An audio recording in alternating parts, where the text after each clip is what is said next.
Good morning, wonderful people. It is a Tuesday. I know what day it is. That's exciting. it's, yeah, I'm here. It's Tuesday. I have new coffee today. And so, of course, I'm very excited about that. I was finally able to get my hands on some coffee from Yemen. And for anyone else who has ever had coffee from Yemen and loved it, you know what you're missing when you can't get it. It's been really hard to find, and for good reason. Yemen has had problems. That's putting it mildly. Yemen is known as a failed state. They've had war, they've had civil war, they've had big war, non civil war. They've had all kinds of problems and famine, and you name it, it's happened in Yemen. So, finally got some Yemeni coffee, and my kind of dual edged excitement there because not only do I get the yummy coffee, but somehow someone is trading coffee. So those coffee producers are making an income and having some stability in their lives. Maybe not a lot, but there's some. And I was looking on the website. I'm going to have to send a message to the people I bought the coffee from. I was looking on the website to see if they had a direct trade relationship or how they were getting their coffee. Like, is it open market? Is it direct trade? Is it fair trade?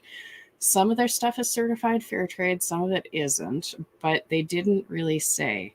So my guess is it's probably open market, but I don't know that. So I'm going to actually send them an email and find out, and maybe just toss in a mention of the Schipul Gives Fund and be like, hey, so if you have these direct relationships with anybody, like say in Yemen, and maybe their community has needs like healthcare or school or whatever, clean water, I don't know, whatever they need. Maybe let us know and we'll see if we can arrangement. That sounds dodgier than it is, but that's what I would like to do. So I'm just gonna, before I pour a bunch of milk in this, I'm going to taste it. So I've poured a tiny bit in my cup here. I'm swirling it around a little bit. Hopefully it won't burn me. It's probably gonna burn, but here we go.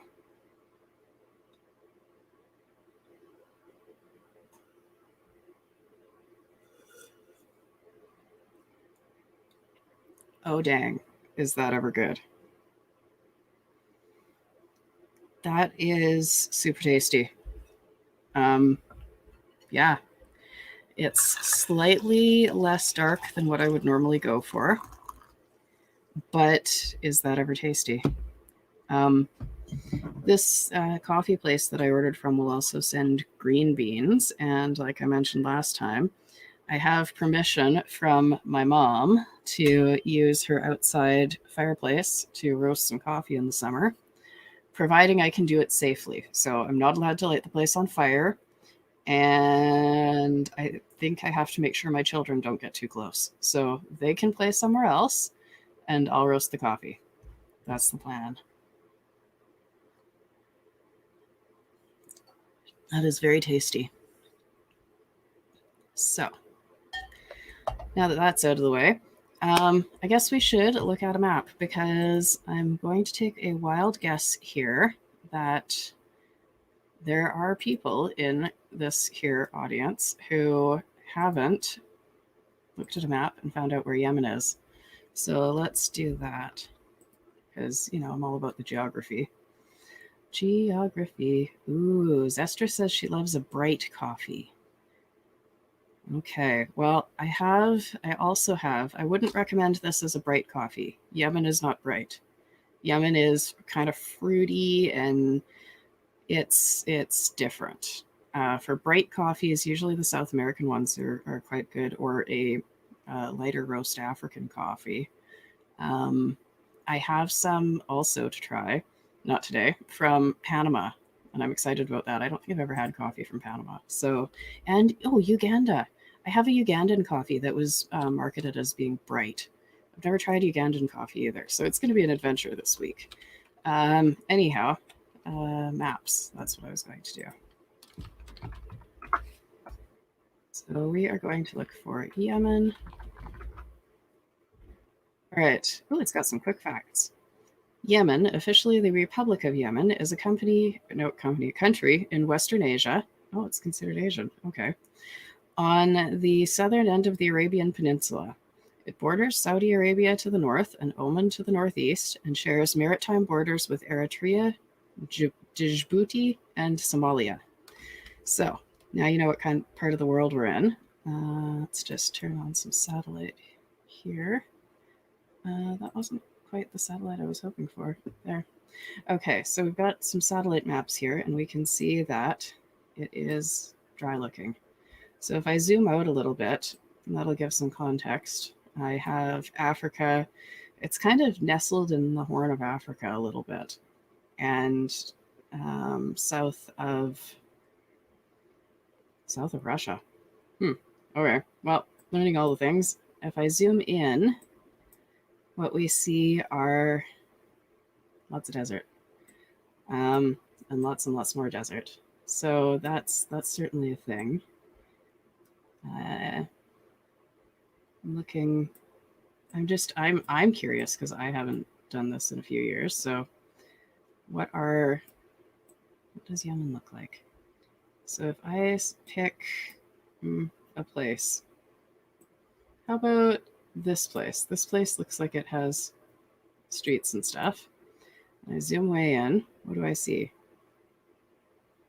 I see a place that looks dusty. I don't see a whole lot of trees. Oh, but there's some green stuff over here. No, that's the ocean. Okay, well, I tried. I see a lot of desert. And that's interesting because coffee doesn't generally grow in dry places. So the next question, of course, is where does the coffee grow? Coffee likes mountains. So here's some mountains and some green spaces. So I don't know. I couldn't tell you where the coffee actually comes from in Yemen, but my guess would be the greenish mountains because that's a coffee thing. So there you go. There's a geography lesson and not much of a culture lesson there because there wasn't much for culture, but there we go. I promised today to talk about reindeer, so let's do that.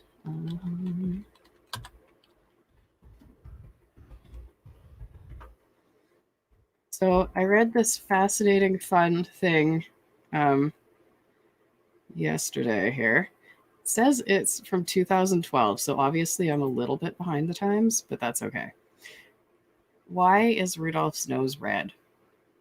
Everybody's heard the song, Rudolph with your nose so bright, won't you guide my sleigh tonight? Well, it turns out the British Medical Journal, I believe that's what that is, has published a study in 2012 on why Rudolph's nose is red. So first thing that you probably want to ask is why would a medical journal for people publish a story about reindeer? And pause for a second here to answer Zestra's comment. Coffee only grows between certain latitudes and longitudes. Kind of. If I put coffee on a mountain in Canada, it might not do so well because it's kind of cold. It also needs the right humidity, and it needs usually shade and enough of a coffee growing ecosystem. Really, it's more of a system than a place. But yes, it does generally grow better in between certain latitudes and longitudes. Closer to the tropics, the better your coffee growing is going to be. Northern Africa, great coffee growing. India, you can grow coffee there. South America, the northern part of South America, you can grow coffee there. So yeah, generally it's close. It is a bit closer to the equator. And the elevation has something to do with it. Now, why coffee prefers to grow at a higher elevation, I don't know. Does it have a thing against oxygen? Not sure. I haven't looked into the science on that, but it does tend to do better in mountainous regions. And that could have some, maybe that's drainage, right? Like if you're sitting on the slope of a mountain, the water runs down the mountain and it doesn't necessarily stay as much. I don't know. It's an interesting thing. So that's a thing. Oh, good morning, Bob. So it is, yeah, coffee has certain growing regions. I've been to some of them and it's tasty. Back to reindeer. Why is Rudolph's nose red?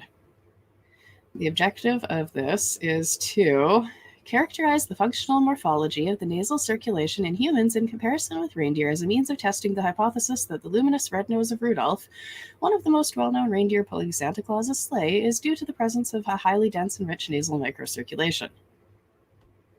What? Okay, so basically what they're saying here is that Rudolph's nose is red because there's extra circulation and extra blood flow because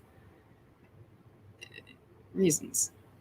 We'll get to those reasons. So they had participants in their study. They had 5 healthy human volunteers, 2 adult reindeer, and a patient with grade 3 nasal polyposis. So nasal polyposis means you have nasal polyps. So those are abnormal growths in the nose. And they affect breathing, obviously. They make it really hard to breathe. They noticed similarities between human and reindeer nasal microcirculation. So basically the amount of capillaries, the teeny tiny little blood vessels. You know how if you shine light at your eyes and close your eyes, you can see little blood vessels in your eyelids? If the light's bright enough? Yeah, those little blood vessels, capillaries.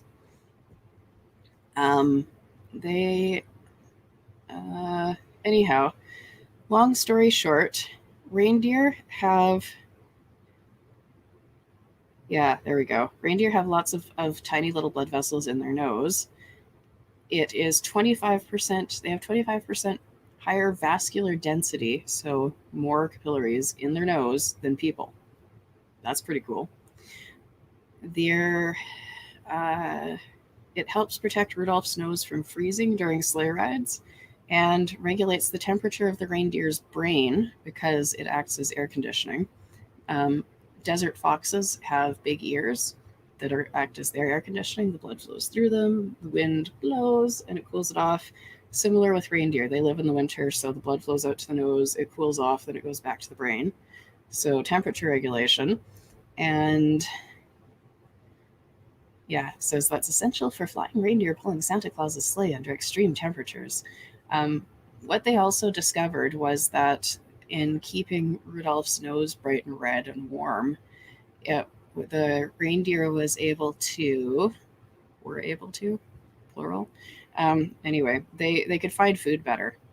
So Rudolph, with your nose so bright, won't you guide my sleigh tonight, is likely in reference to a reindeer herder who is looking to find something to eat, either for themselves or for the reindeer. And that's that fits. Reindeer finds some food, everybody's happy, everybody's warm. So there you go. There is a reason why Rudolph's nose is red. And this study is interesting, and it's I believe it's the actual full text of the study here. Oh, it's a picture of a reindeer, and it has a pinkish nose. But yeah, reindeer, they are real, they exist. And there's a picture of some capillaries. Microcirculation in anterior septum of healthy human volunteers, panel A, showing hairpin-like vessels. Before and after shows a decrease from baseline density and perfusion after the application of cocaine. Okay, so to explain that one, there is medical grade cocaine. They use it sometimes in nasal surgeries. So yes, that's a thing. And before I get into that, I have Greg saying, okay, but wouldn't all Santa's reindeer have bright red noses then? Maybe, but Rudolph had a brighter red nose. So that's certainly a thing. Rudolph had a brighter red nose. And that's why he was chosen to lead the sleigh, because maybe he was just better at finding food. Let's see here. Let's take a look at some pictures. I want real reindeer, not all y'all fake cartoony things. Okay, so here's some pictures of some real reindeer. Now, this one's from Greenpeace, so it says why the reindeer has a red nose. That's obviously photoshopped. They're not that red. Red blood is not that red. And there's another one, obviously photoshopped, you can tell. But, okay, so we've got pink nose over there, and then most of the rest of them have kind of brownish noses, really. So, yeah, I'd say that most likely Rudolph's nose was probably pink. This one here as well, it looks like it's been photoshopped. You can see there's a red glow around it. That's not normal. Then there's this one. It says Reindeer Santa Claus, and there's a video. That one looks like it has a pinkishy red nose. That one's not a reindeer. I don't know a lot about deer, but I know that one doesn't look like a reindeer. And yeah, looking at the rest of them, I think the answer is that Rudolph had a red nose or pink probably, and the rest of them kind of had brownish noses. They're looking pretty brownish or snow covered. I guess that's the other thing, brown or snow covered. Yeah, so there you go. All about the reindeer. Yeah, that's interesting because I'm definitely seeing mostly brown noses here, or snowy. I haven't done this exercise before. I did not look this up in advance because what would be the point of that? There's doing homework and doing research.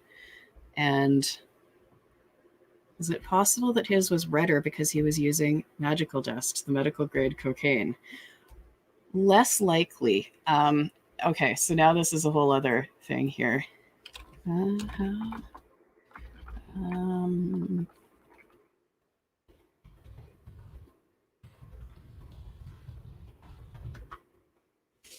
Okay, I don't want pictures anymore because that's going to give me a bunch of BS.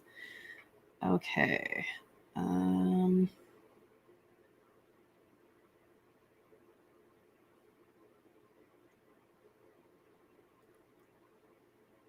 Okay, this is not giving me the answers I want. I don't want that. I want the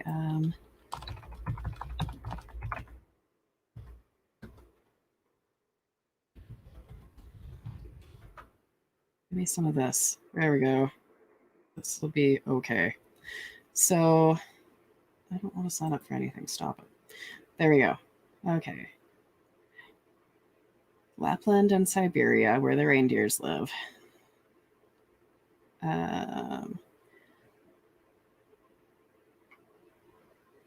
So the reindeer herders in the way back when discovered red and white mushrooms.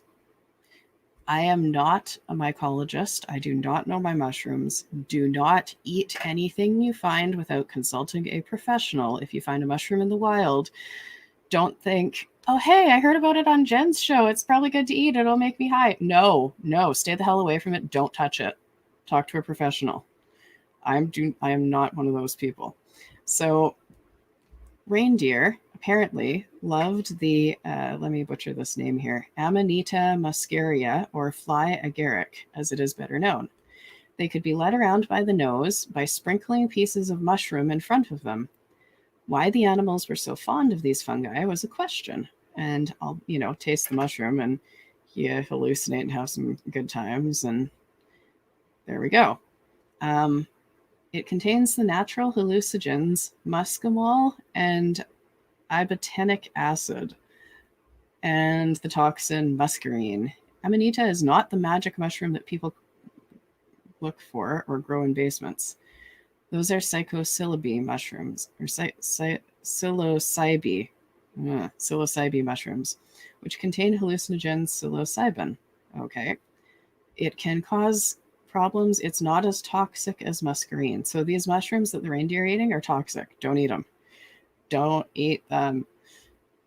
So the practice no longer occurs. The happiness mushroom has been replaced by television. This is lame. This isn't nearly as much science as I thought. But okay, so the powerful hallucinogenic properties of the mushroom led to its use by shamans in quasi-religious ceremonies. I'm pretty sure it was religious to them. So take your quasi and colonial attitude and shove it. Anyway, shamans did all the things. They were community leaders, psychology. They weren't really psychologists. They were spiritual leaders. They were healers. I don't know. People came to them to consult on things, and the mushroom brought into a trance state. So there you go. it was common for the shaman to offer samples of the mushroom to his flock, and the association, according to some accounts, so this is all pretty old history too, so we don't exactly have good written accounts of this. The association between these rituals and the mushroom was so strong that the shamans decorated their fur clothing with red and white, the colors of the mushroom. Oh, okay. A cheerful man dressed in red and white fur bearing a sack of presents. And hallucinating reindeer, and now you've got Santa flying with his reindeer. So there you go. That's the explanation for that. So that's that. Yeah, it's an interesting one. So that's reindeer flying, and yeah. So it wasn't exactly medical grade cocaine. It was probably the mushrooms.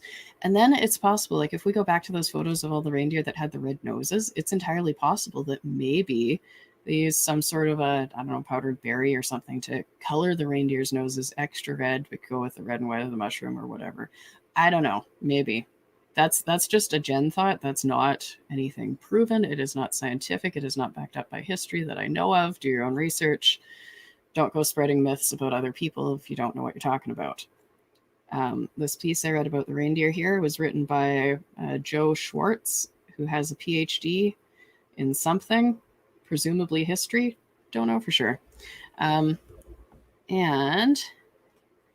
Zestra says, or he was a drinker, always have red noses. Well, that's a possibility too, because what else are you going to do in the long, cold Siberian winters before TV? If you run out of mushrooms, who knows? Now, the question that I had this morning that came up, let's see what this turns up. Can you milk a reindeer? Oh, great. Cheese made from the milk of reindeer has historically been found in Scandinavia. Modern Finnish cheeses are also made with reindeer milk in the past. And then there's a name of a Finnish cheese. I'm not even, oh, look, there's a picture. I'm not going to try to pronounce it because I don't speak Finnish. So let's just look at it. Reindeer milk is among the richest and most nutritious of milks, according to some source. 22% butterfat, 10% protein. But a reindeer can be milked for only about 1.5 cups per day. So they don't produce like cows. So this is interesting.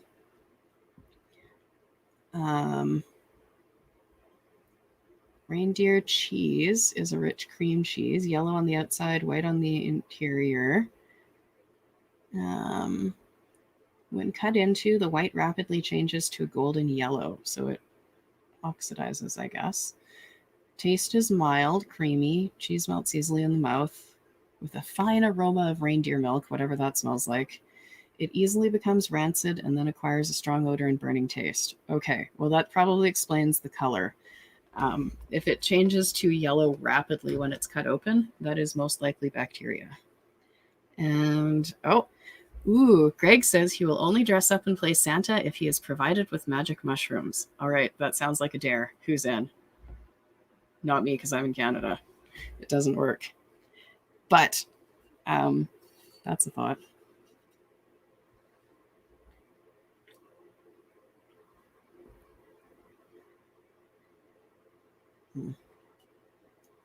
That coffee is really good. So,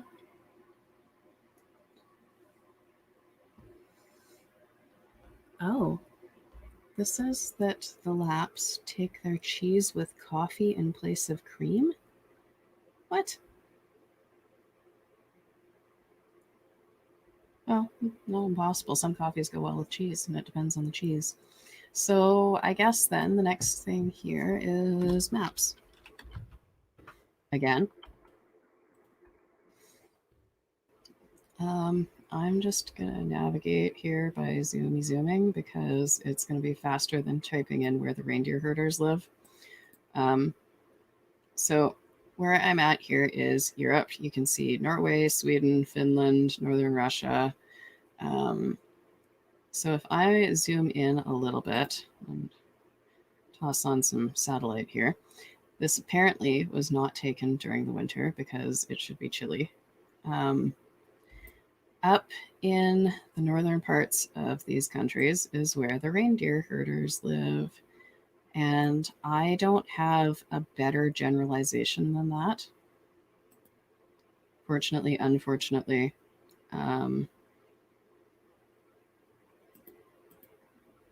I have heard that there are places in the northern parts of Scandinavia where there are reindeer.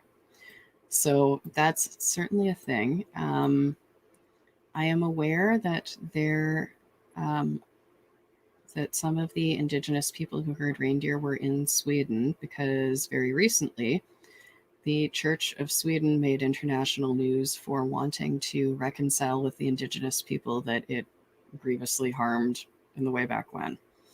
So that's interesting.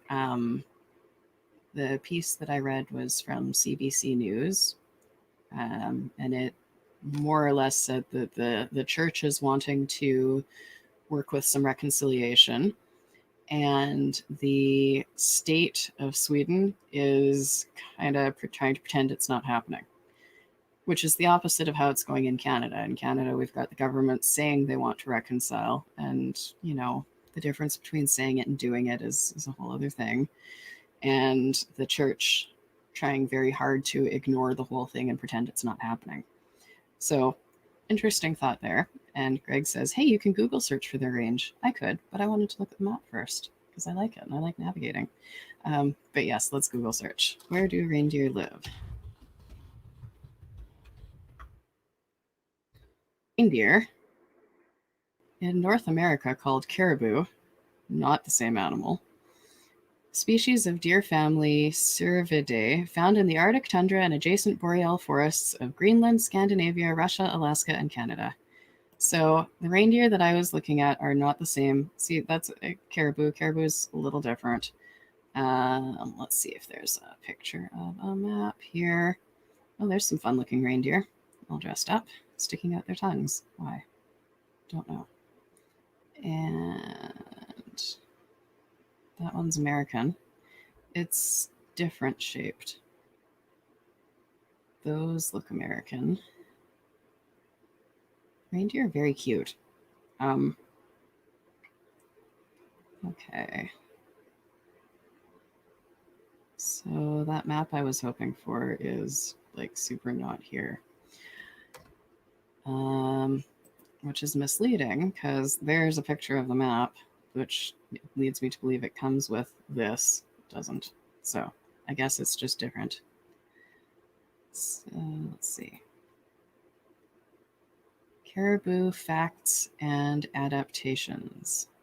15 subspecies live north of the tree line in the Arctic tundra. They're found on Arctic islands, woodland reindeer in Finland, in Siberia, in the forests. They're floofy. Let's see. So there's a map. It says that the caribou are almost all over Canada, which is probably accurate. The reindeer are all over Russia, it looks like, Siberia, and into northern Scandinavia and further north than that into the islands. So that's cool. And they're cute. Ooh, reindeer skull. That's not what I expected. Yeah, so if we, yeah, I don't have any more questions about reindeer. Does anyone else have any reindeer questions since we're here? Or any other questions about reindeer herders or reindeer? I don't know. We answered the question about flying and the idea of Santa being associated with reindeer.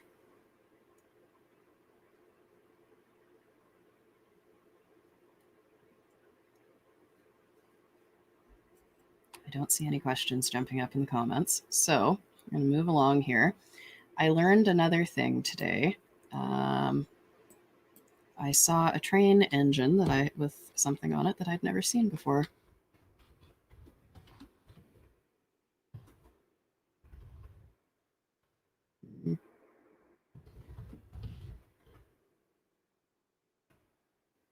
Central Maine and Quebec. There we go. I got the wrong name, and that's okay. The Central Maine and Quebec Railway. I've never heard of them before.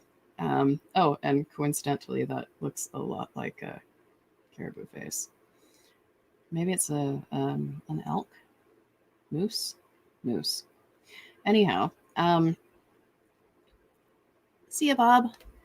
Ooh, do reindeer taste like chicken? I don't. That's okay. Now that's a good question. I'll have to look that up here. But just briefly, there's a rail company I'd never heard of, the Central Maine and Quebec. And what's interesting about this, I was curious here.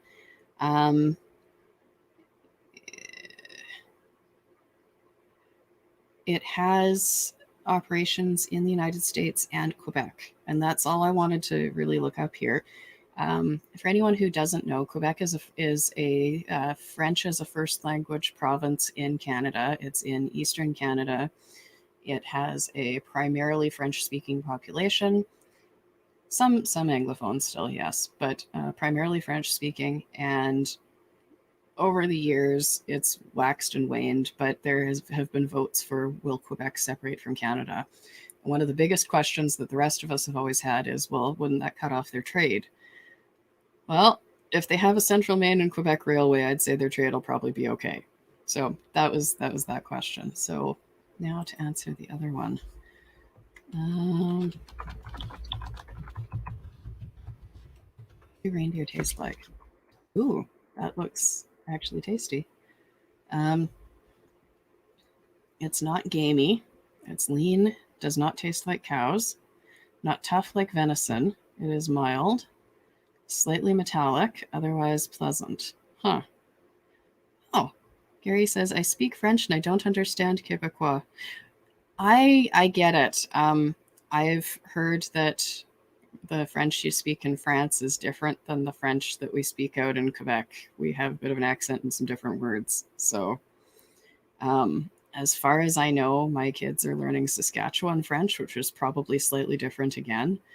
And it's interesting. I am going to make sure as they get more into it that they're reading actual things out of France so that they have a bit of both.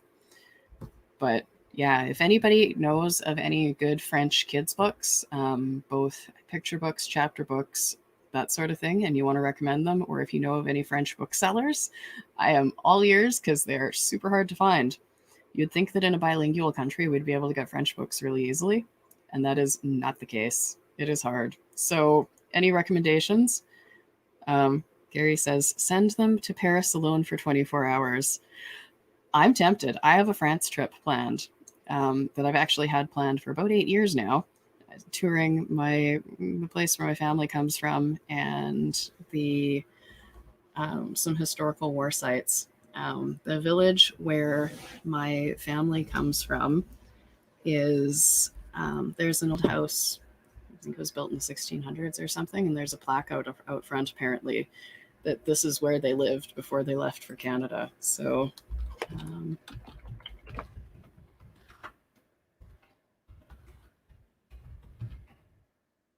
okay, can't spell it properly, but there we go. Oh, it has an accent, that's why.